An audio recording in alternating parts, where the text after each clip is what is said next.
In this research project, which is called Structural Crafts, we're going to look at the intersection between traditional crafts and how these crafts can be supported and understood by engineers. What's interesting about this is that we've got all sorts of different constituents here. We've got our students, our undergraduate students, but who are also experimenting on the other side here with other ways of using this technology through a mobile-based application, where they're seeing how easy is it for us to do what they're doing. Right? Then we've got graduate students, postdoctoral fellows from Princeton University, because this is a collaboration with Princeton, who are also working on it and coming at this from an engineering standpoint.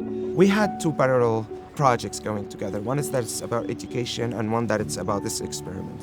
For the education one, we tackled exactly the same question. How do we mix the virtual world with the physical one? You can start from one and jump to the other. You can design a vault in a computer and then you try and build it. Or you can encounter in the physical world, scan it and take it to the virtual world. So students are trying to work with these questions and they're building a small structure. They're also learning how to 3D scan this structure and project it in the air.